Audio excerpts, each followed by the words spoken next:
Hello, everyone. Thanks for coming today. Whoa. What? Behave yourself. Please no comments till the end. Those of you who don't know me, I am Jenny, Les's daughter. This is Jared, his son. Dad would be so annoyed you were all here.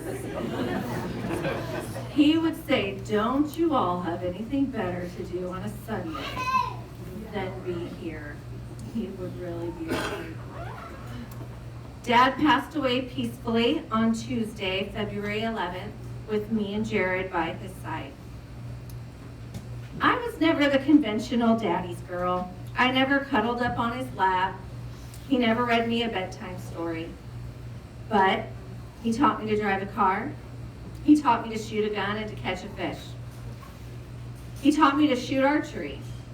About 10 years ago, I told him, hey, I might want to try to shoot a bow. Him and Jared did it, so I didn't think it looked too difficult. About a week went by, and he bought me a brand new bow, a quiver, and a dozen arrows.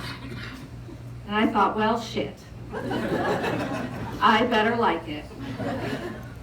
Luckily, I did enjoy shooting, and most of my favorite memories were shooting and camping at the bow club with my dad. We made Tent City. It was great fun. I will cherish those memories.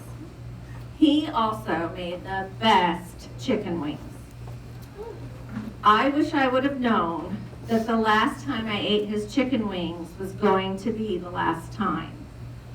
I would have stole one off Paige's plate. If you were lucky enough to know my dad, you know he wasn't a very mushy-lovey person. You pretty much knew where you stood with him. If you had to do a task or a job around my dad, well, first he'd call you a moron, then he'd probably cuss at you, and then he'd show you how to do it the right way. If Dave Anderson was here, he knows what I'm talking about. Right, Artie? I will forever be thankful to my brother, who was not only a son to our dad, but also his best friend. I'm also thankful to my mom, who loved that man for 42 years, even when he was hard to love. My dad worked hard and he played hard. He was rough and gruff on the outside, but underneath all that hair and attitude was a very tender heart. He may not have showed us love in the traditional way, but we all knew that he loved us, and he will forever be missed. And that's all I have. So we're gonna do the slideshow now. We didn't go to jail together. I mean, together. I think he went to jail, but we didn't go together. And, we never got into a fight. We never punched each other in the face. Too much. Other than that, Nice, connected. we did. You guys at Five Star would send them down to Oregon to go to school every so often to make them smart. Something. By the way, Mom took all the tests at home. It's okay now. My mom knows how to take all you guys. I'm certified in everything. So, but he had to go down to Portland to go to school, so he'd go down there to the hotel, and I guess you guys give him really nice cars to drive. I don't know what the brand new Jeeps or whatever they do. And so he'd go down and he'd do his thing, get his chicken wings, and in the morning he'd get some coffee and he'd go outside to smoke, because that's what you have to do before school. And of course he had his sweats on and whatever he looked like, probably worse than this. And he'd sit outside and smoke. And then twice, it's happened twice, I know. And they're like, sir, I would appreciate it if you left the premises. And, oh yeah, do you have a room here? And he's like, yep, I do. And they're like, well, we're gonna need to see a little bit of proof of that. And he's like, no, wait. See, beep. I'm driving that. I'm not poor. I'm not homeless. Are you all staying here then? Yeah. Oh, okay. I'm sorry, sir. And this happens always. They two different hotels. I told him, he's like, I got kicked out again. I said, shave your hair. Trim up your beard. No, I ain't doing none of that.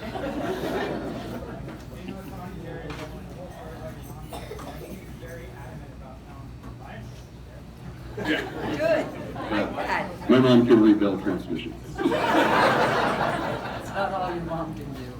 I mean, I talk forever, but anyone else want to try to rob something? Come on, I want a bow hunting store. Oh. I want a bow shooting How store. about a sturgeon fishing trip? You guys, you got the sturgeon Nah, fishing. we're not so The sturgeon fishing with the lightning trip.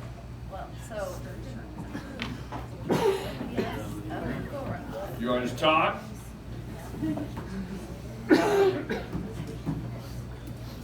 I got the privilege to live with them when I was like 20 till I was 24, so I got to be around my niece and nephew a lot.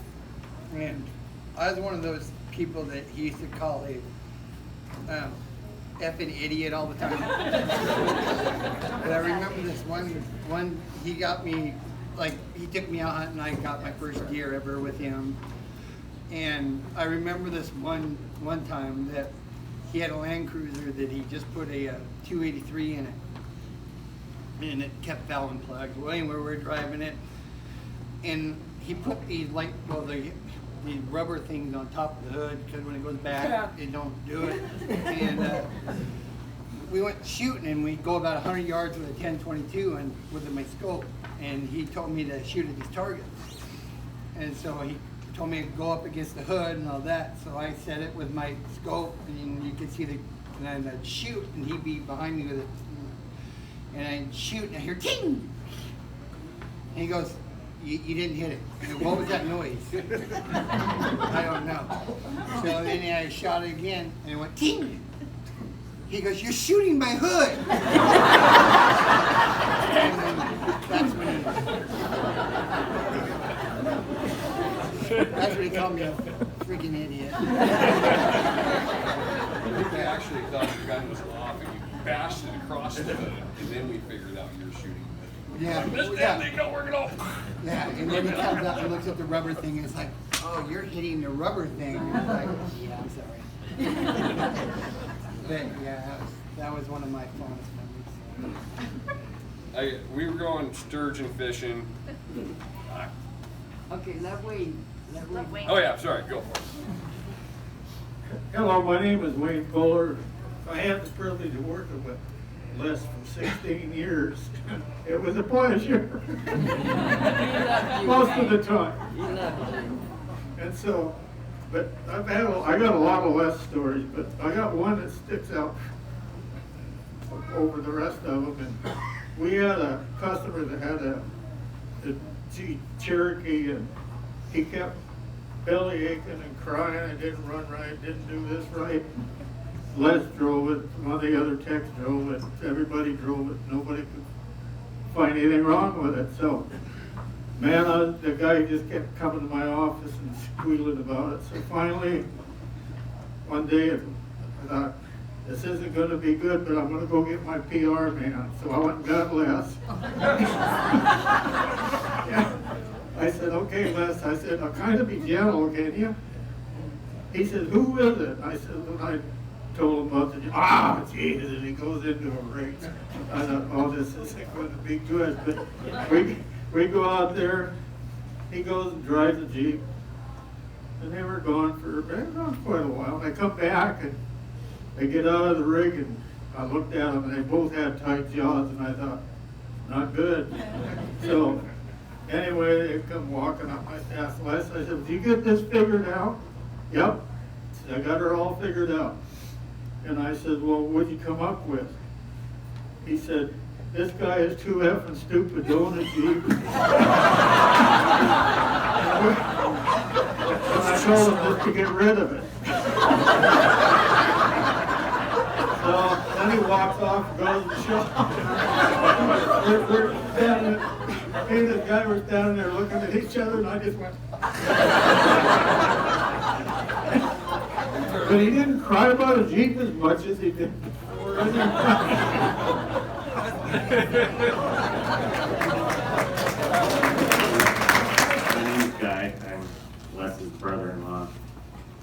we had a lot of great times. I don't know if anybody's seen Les naked on a gravel bar before, but scared me. Not sure why we're out shooting, I'm sure. We used to, when the walking roads were all open all the time before they gave them up, we used to go shooting all the time and having a great time. He taught me a lot of things. He basically taught me how to shoot a gun straight, and called me an effing idiot plenty of times, I'm sure. But yeah, he also taught me how to build a little fire out the shooting pit and throw an empty propane bottle on it and then shoot it. One time we were doing that. Yeah, it was fun. It makes a big kind of a boom and they go zinging away. But we did it one time and came zipping right back at us. We all had to hit the ground and right at us. It was really funny. And another time we're out being stupid out in the woods shooting way up in the upper Donovan. Anyway, decided I had to put a bullet hole through the side of this old Chevy truck that I had. Yeah, that's normal, right? So we all started shooting holes through the bed of the truck, and once we got back towards the house, I started to realize, well, this is not going to be good when we pull in the driveway, and all the women are there waiting for us. Well, and I think that same time, we ran out of gas and the battery went dead. Yeah, way up in Rod, my brother-in-law, went up there and I still can't twice. figure out, why would you shoot the truck that you guys all drove in? Yeah. Not very smart. Yeah, and bass fishing, we bass fished all the time. It was great. He taught me how to bass fish, and now I love it. The first time we went, I couldn't even, he was catching them hand over fist, and I couldn't, like, what are you doing? We're using the same thing, throwing the same spot. And finally he said, oh yeah, well, you're not dragging a bottom, that's the fish kind of pulling on it, but it's not biting like a normal fish. Oh, okay, I got it. Well, anyway, a lot of times we'd head up fishing. Lake Powassan was our more or less favorite spot to go, and he wanted to go early as hell. I mean, early in the summertime, which it gets early, like at 5 o'clock, it's starting to get daylight, so we'd head out. Well, the stores aren't open, they won't sell you beer that early. So we'd have to hang outside of the store and wait till the store opened so we could buy some beer and head on off to the lake. Yeah, by 10 o'clock, 11 o'clock, he's in the bottom of the boat taking a nap. And I catch a few fish, and it's like, that's son of a gun. He's sitting there. I need some company or something. So I catch a fish once in a while and throw it on his chest. Finally would get him up. But yeah, Les was, yeah, he's a little bit hard to get to know and rough, but he tells you exactly the way it is all the time. And I loved him for that. He's a good man. That's all I got. Lived there for quite a few years. He always used to comment on all the girlfriends I had at the house. Only one. You guys know Les's house. He probably has pretty good steep roof. Got to witness him falling off the roof. That was pretty good. Land on his back. And I got to pack his butt out to the car. Yep. And I was the effing idiot, as he called, and I was the guy that hired him at the Dodge store. Remember that? So I was the guy that got him in trouble there. I had to hire him, and I know as far as working with him all these years, we all love the guy.